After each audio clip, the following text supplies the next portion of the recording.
for the passenger terminal building at Davao International Airport.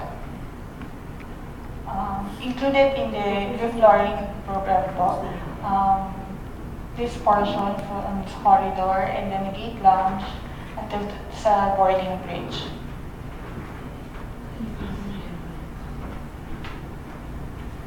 Also included in the program of work is the renovation of comfort rooms.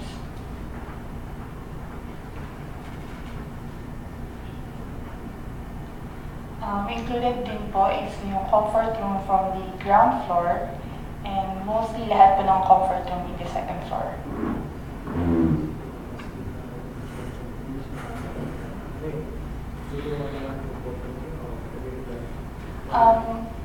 Renovation lang po sir ng ceiling works, included po yung mga plumbing fixtures, toilet bowls.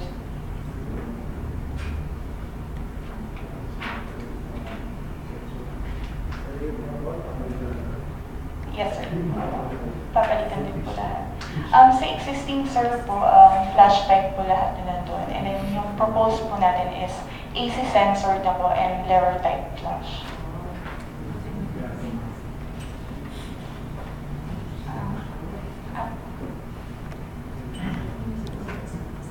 Sir, ito po yung proposed flooring layout plan natin for Davao.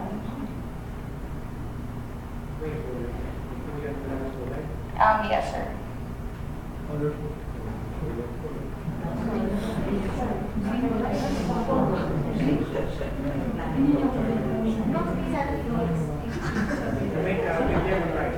Sir, road vinyl type po. Same specs din po from NAIA Terminal 1. Kinuha po namin yung specification for road vinyl type.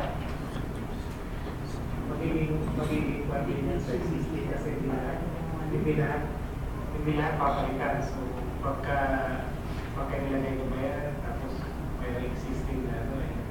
Sir, as of now, yung sa existing po natin is may portions po na carpeted yung flooring.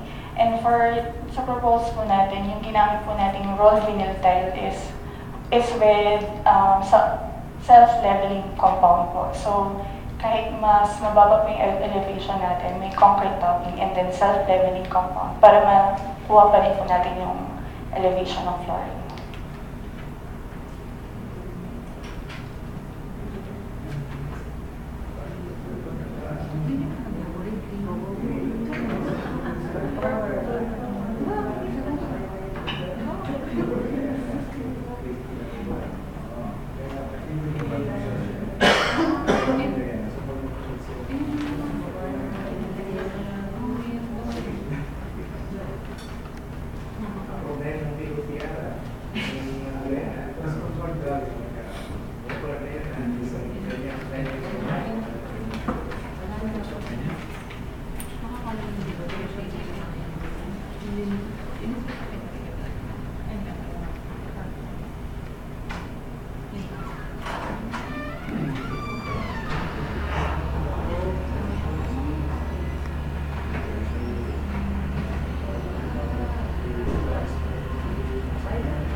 Davao International Airport Development Project.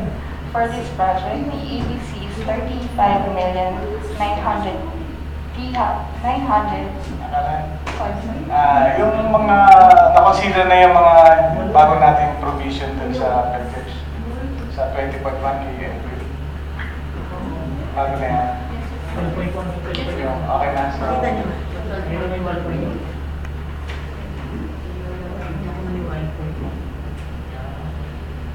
gano'n siya katagal? Yung duration?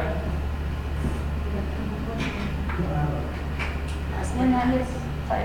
Duration is 150 calendar days inclusive of 15 unworkable days. Yung 2.1 include as Makakapekto ko ba yung unworkable dun sa loob? Anyway. Isa pa natin yan kasi yung report siyempre makakonstruct at magkakaroon na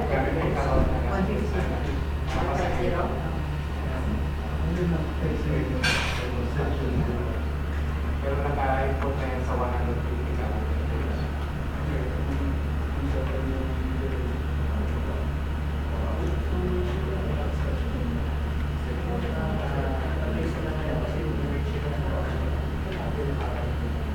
Sir, for the duration of project, kinonsider na po namin yung double shifting ng workers. So, 2 8-hour shift per day po.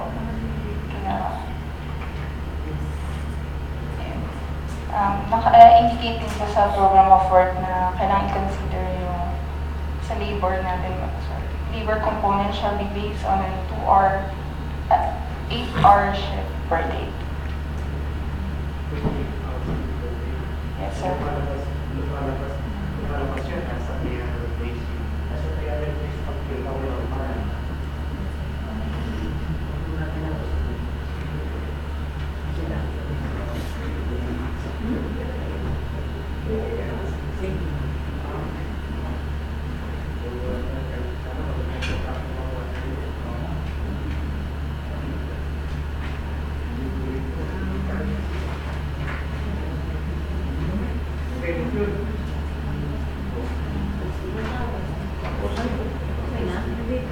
next page.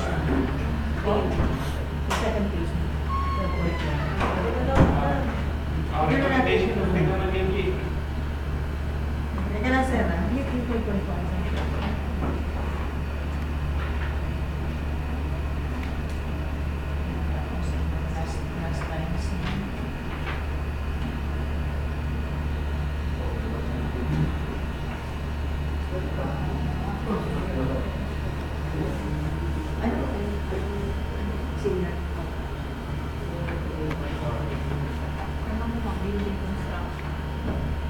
So what's the pleasure of the end user?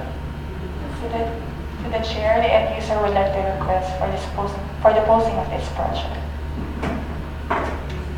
Yes, Mr. Chair, to adopt the recommendation of the end user for posting of the BAC International Airport Development Project. Seconded, Mrs. Chair. Okay, but hereby adopt the recommendation of the user for the posting of the project in the BAC report.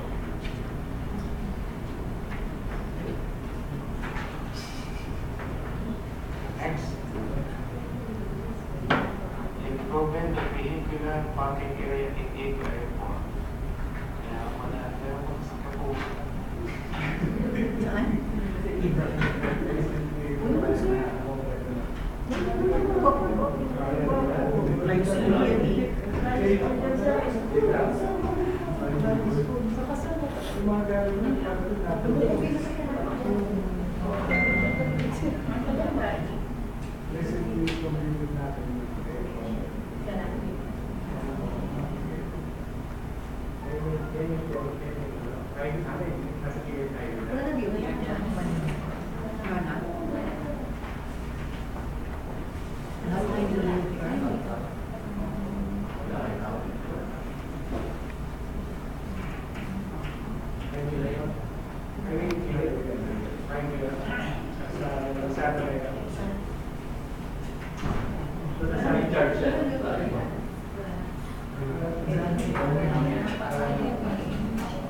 Saan din yung vehicle parking area? Dito sir yung highlighted.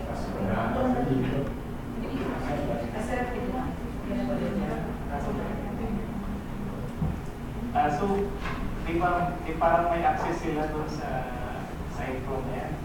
Matatawag natin. May existing na perimeter fence po doon. Ano yan? Traffic area. Yes. Traffic. Lupa lang sa Yung sa kailangan ko makakabigyan. Ay, ibig sabihin ngayon, walang maya. Pagka nag-meet ka tayo,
Sir, for the BPA, irregular shape, but it has a length of 67.34 meters.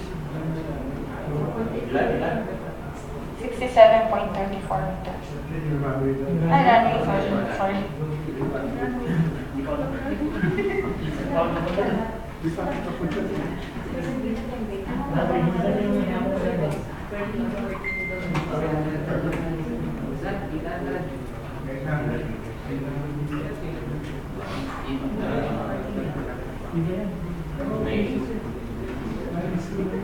Number 20.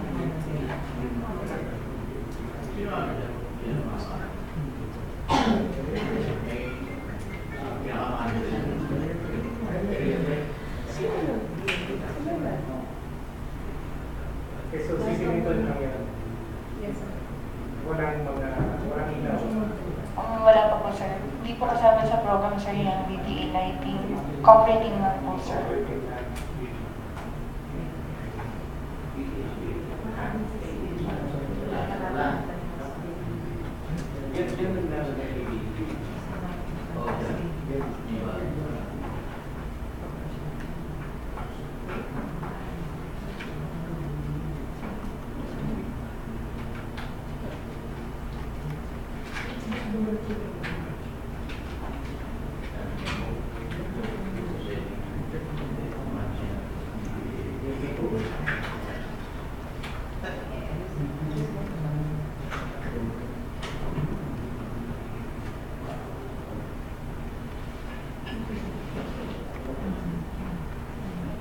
Meron man kahit ang document na yan, na ginawa na.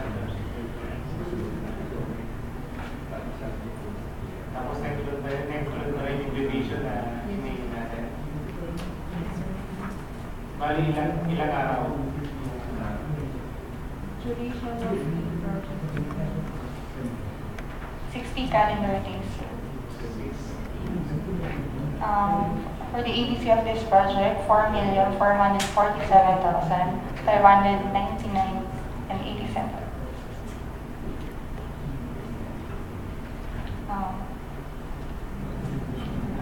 Walang alising na lupa niya kung sisilipin.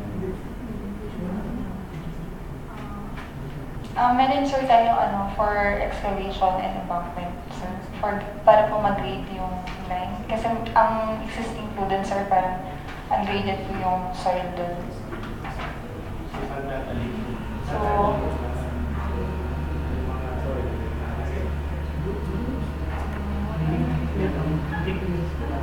for cleaning and grubbing, sir, yung site area, sir.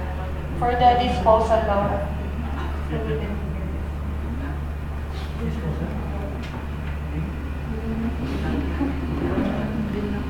Dun lang din, sir, sa vicinity ko ng area yung disposal natin.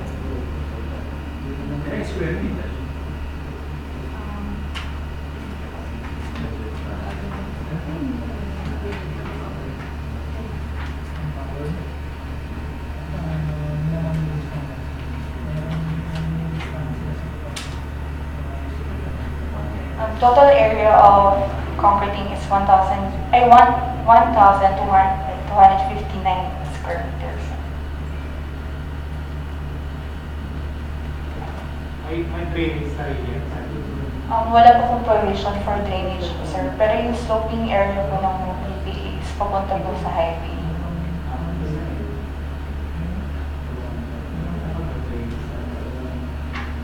Bali, ito po, sir, yung sloping natin. This portion po yung papuntang highway, sir.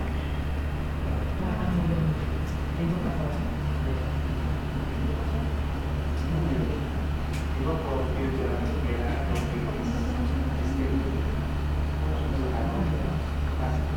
sirahin ko naman silipin ko.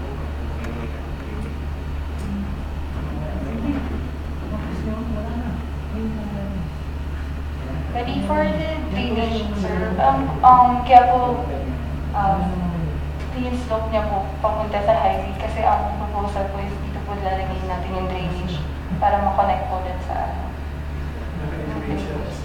Yes, sir. Sloping po going to the highway para po makonect din sa highway drainage po.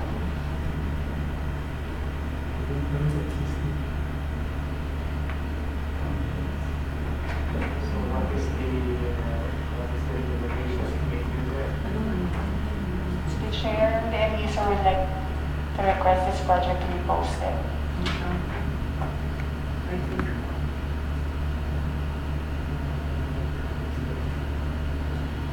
Yes, absolutely. To adopt the recommendation from the end user that this project item 4.8 is for posting. Okay, so from here, by the recommendation of the user for the posting of the improvement within the public area.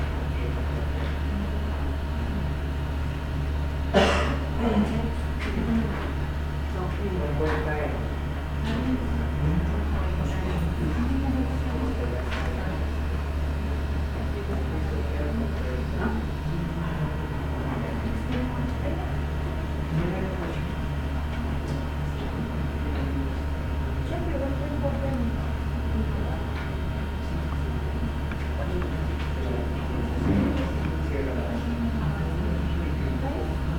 Explain mo.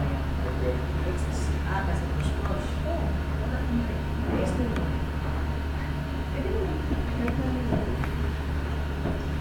Morning, sir. 4.9 is for the purchase of air compressor kit para po sa 6 na Oshkosh unit natin on various airports. That's 2 units on Zamboanga, 3 units sa General Santos Airport, and 1 unit po sa Calbayog Airport. Ano yung compressor, pipiliin mo o repair kit na? That's the repair kit, and then at the same time, sir, is yung filter kit na rin na ipapalit dun sa mga nasira. So ano to? Parang Exclusive. Yes, sir. so sa yung patapos ko sa ano susunod ito? Yes, sir. Well,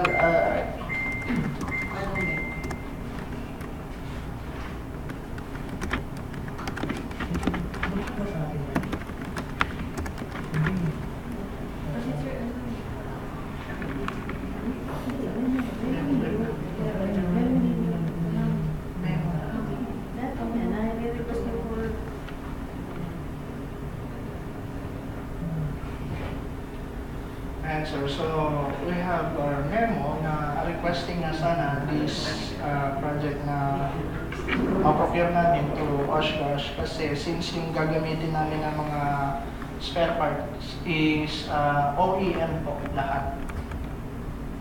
So kailangan meron kang label pa dun sa Yes, sir.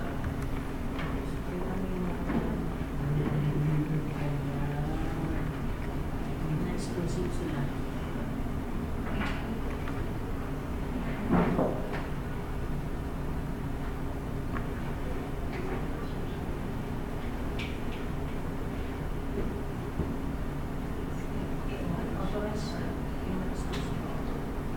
See.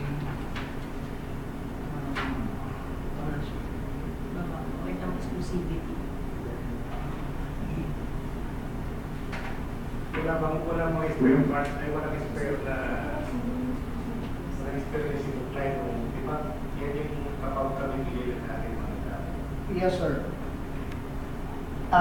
During the delivery ng mga bagong units natin, sir, yung mga spare na sinupply nila is limited only for the engine change oil. Yung filter lang po nun. Tapos mga tires and then ilang rescue equipment po. Then the rest, mag-procure na po tayo.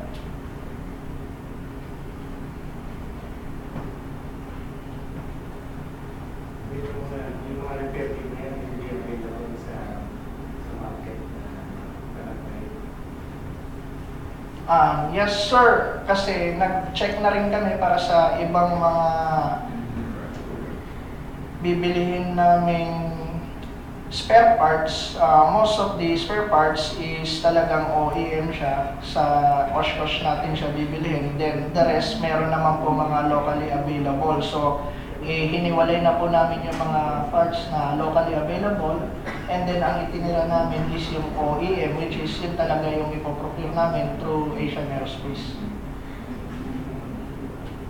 First time. First time.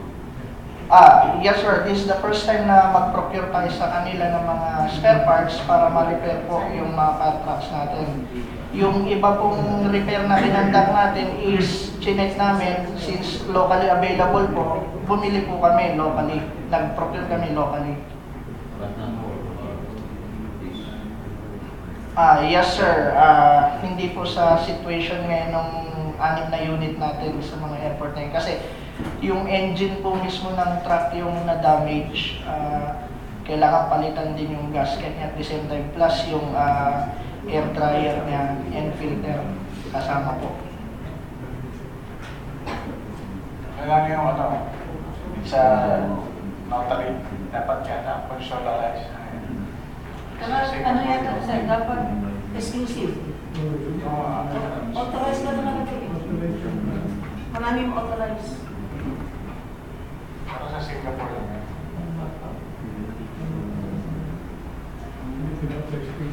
Authorized na siya. Dapat exclusive distributor of Cosmos parts. It should be consolidated, hindi notarized. So, ibig sabihin, mayroon pang ibang distributor. Most likely, sir. Madami silang authorized. Public bidding na lang. Ano yung bidding?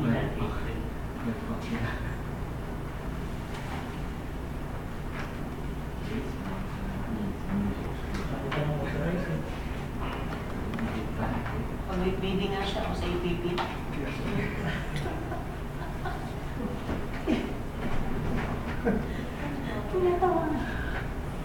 Public bidding siya sa EPP.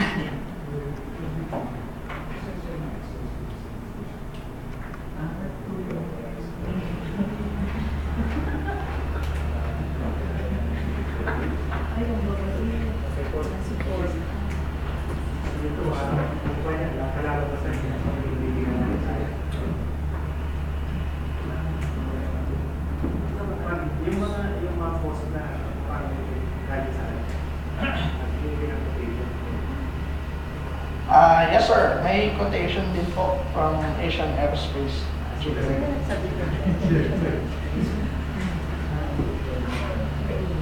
We are trying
granted.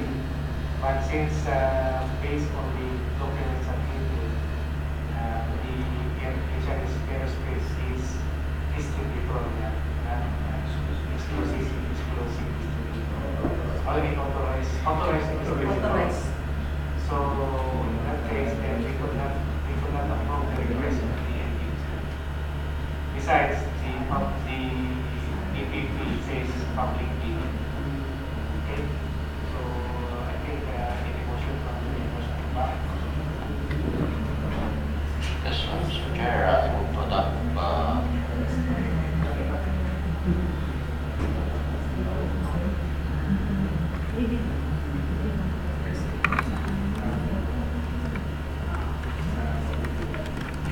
yes, Mr. Chair, for item 4.9, it's for public meeting. Seconded, Mr. Chair.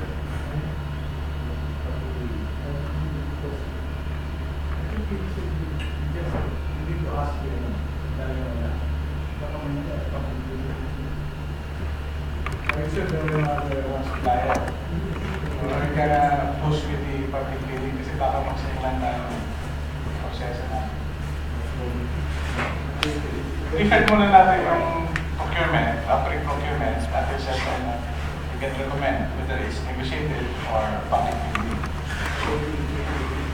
Kasi ano na lang yan? Yeah, public purchase the...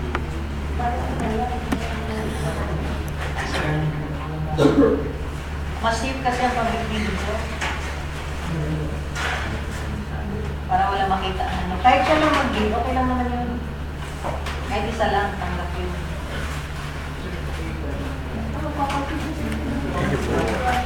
And hindi na po masayang ang oras kasi mag-change pa tayo ng money procurement. Resolution pa tayo.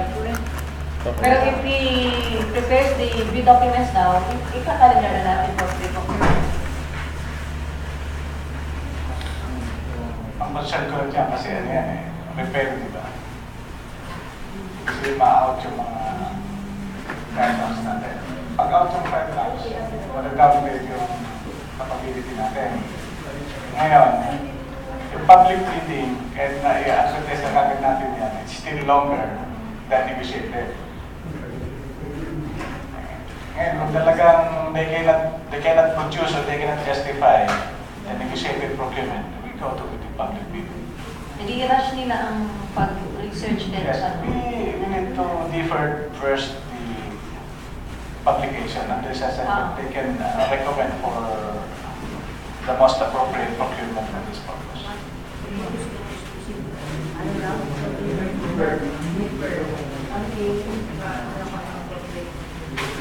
ASAP, maghanap na siya sa OSCOS na mga kuha ng exclusive.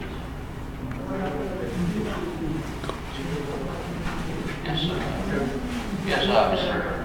Chair, considering the discussion on this item, I withdraw my motion, my early motion, and this item 4.9 is for further discussion. Okay, so the project will be deferred and we request the user Yung isa po kay Brad. coordinate with the component and require him to submit exclusive Thank you, sir. Will comply.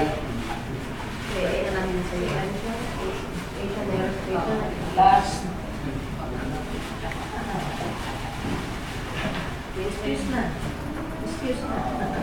Para makalatch na tayo.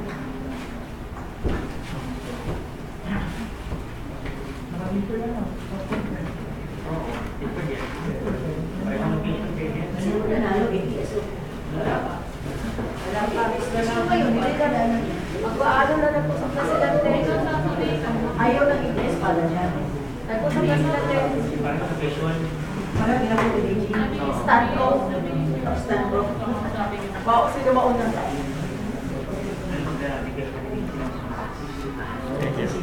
Alam mo na.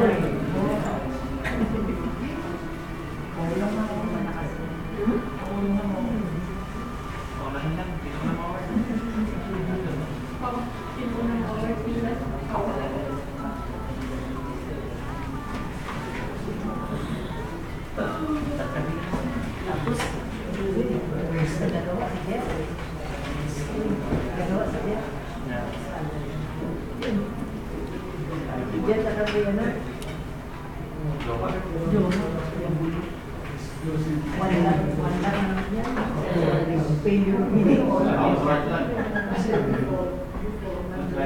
Walang BOK, walang plano.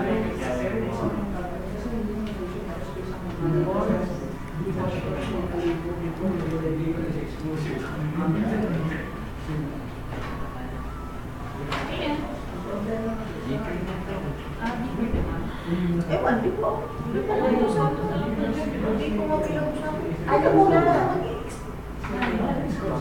At ito lang nilang before. Wala pa. Yan ang portion. Tapos na. Nagsabay na kanina. Okay na kanina. Okay. Tapos nagsabay mo yan. Temporary suspended. Okay, actually, yung last item, ito yung issue doon sa ATS, yung location, sa same location, ito yung sa FSI sa Manaslo. So, until such time that we decided on who will be utilizing the area, saka natin may pag-process yung siguro yung projects na ito. Sir, may proposal na. Itong tatlo kasi sa presentation of post-call report. Scheduled to on Thursday kasi ngayon na dumating. Pero wala po sila sa Thursday para mag-present, sir. So next week na to.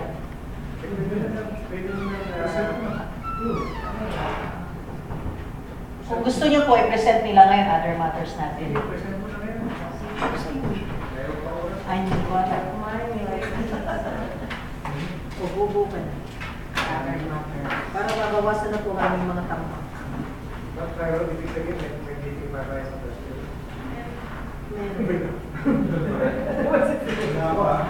Meron po po.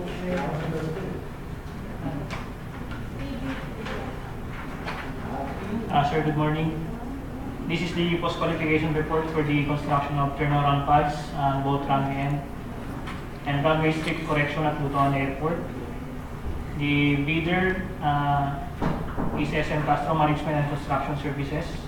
And upon checking the submitted eligibility, technical and financial documents of SM Castro during the opening of bids, the BAC TWG found out that all the eligibility documents, such as the legal eligibility documents of PDF's registration, the registration certificate, the business permit, and the tax clearance were all responsive. And with regards to the technical eligibility documents, SM Castro submitted an SLCC of 22,541,435.92 for the construction, or for the converting of runway at Palanan Airport, which is more than the 50% of the ABC of the project, which is only 14,445,795.23. So responsive po siya. And with regards to the financial eligibility documents, SM Castro has an NFCC of 887,392,712.74, which is again more than the ABC of the project. And in regards to the submitted technical documents, SM Castro submitted the minimum requirements of personnel and equipment for the project. So responsive po siya. So SM Castro offered a total bid of 14,218,566.60, and its calculated bid is slightly higher, which is 14,218,568.14. It is also responsive. And with regards to the above findings, SM Castro was considered to be the single calculated responsive bid, and the submitted bid is lower than the calculated bid. So therefore, the BAC TWG is recommending that the submitted bid of SM Castro in the amount of 14,218,566.60. This shall be the amount to be put in the contract if ever na i-award po natin kay SM Castro yung project. So, in summary, the BAC TWG is recommending the award of the project to SM Castro Management and Construction Services. in its submitted bid price of 14,218,566.60. For approval, sir, of the findings of the BAC TWG.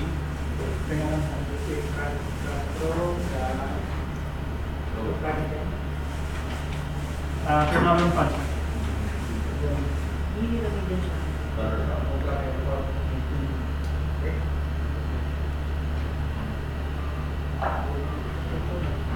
Yes, Mr. Chair, I move to adopt the recommendation of PWG to award this project construction of turnaround pads, both runway and runway street connection at Butuan with the amount as stated by TWG. Seconded, Mr. Chair.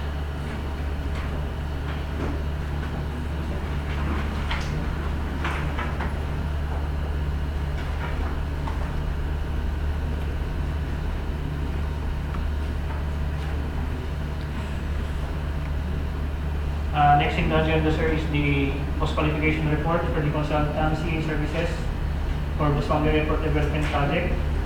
So the highest rated bidder is from TCGI Engineers in the financial bid of 34,843,450.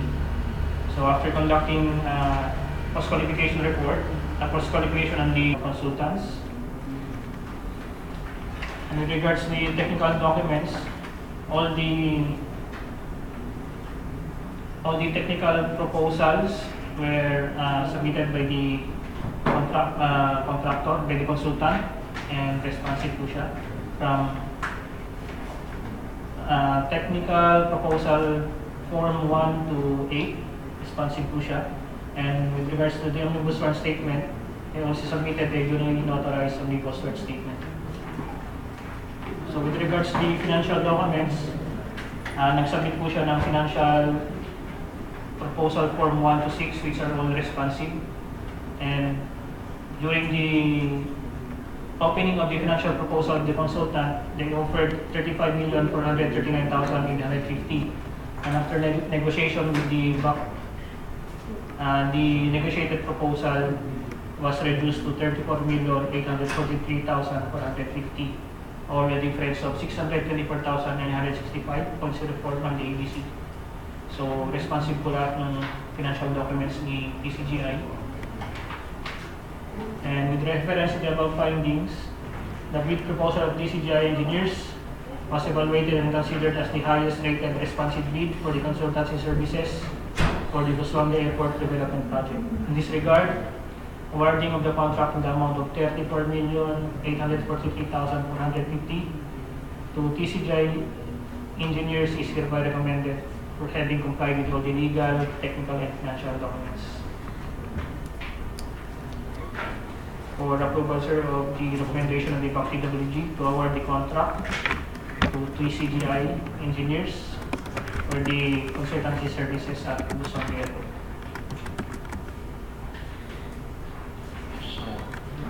Yes, Mr. Chair, I move to adopt the recommendation of TWG, the award of contract to TCGI Engineers. Seconded, Mr. Chair.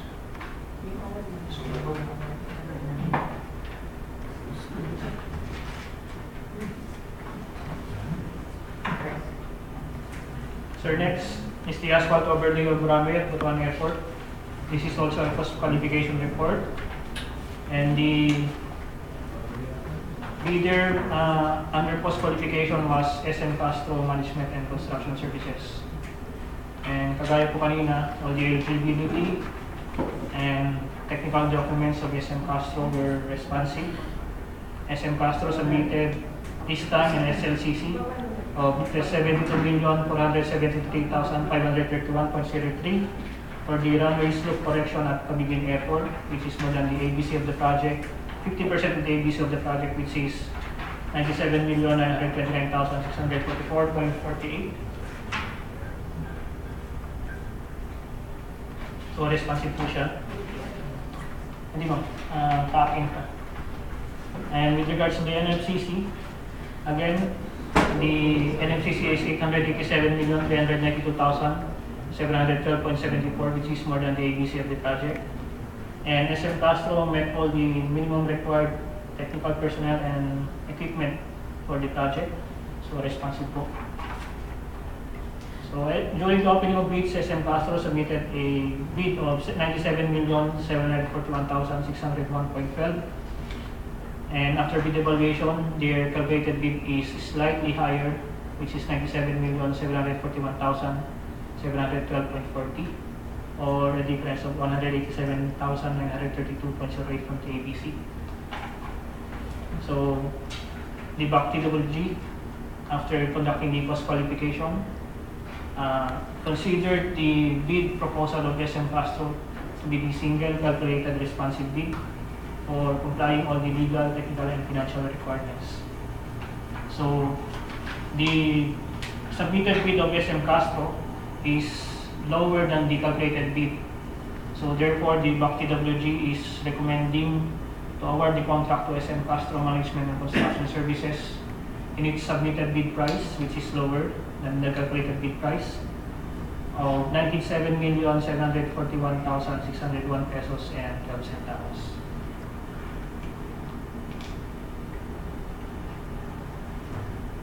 For approval, sir, of the BAC TWG, for the approval of the BAC, the recommendation of the BAC TWG to award the contract to SM Castro. Mr. Chair, I move to adopt the recommendation of TWG awarding the contract to SM Castro for in the amount of 97,741,601.1. Just one minute, Mr. Chair.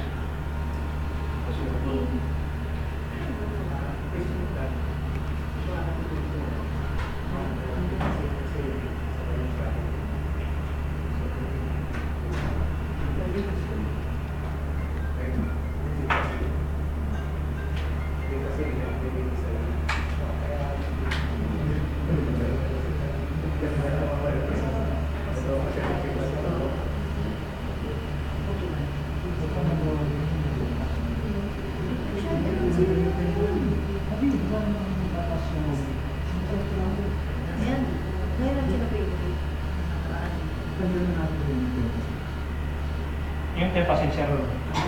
Double check po natin kung both project have tempasin. Kagaya po nung nangyari po sa concert, nangyari sa Ubay, airport project natin, which is the improvement of runway and the perimeter fence at Ubay. Meron po silang pareho na tempasin and implement po pareho on the same period. Ang ginawa po ng advice natin sa project engineer is to deduct the other tempasin kung ano man po yung pwede manila. So kung magsasabay po ang implementation nito and magkaroon po na mayroon pong dalawang tempasin sa project, yung isa lang po ang gagamitin natin and i-deduct po yung isa through variation of it.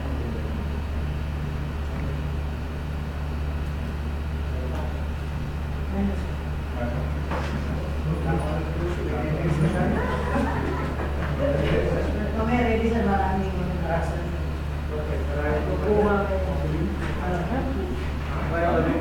Walo ang ingredient.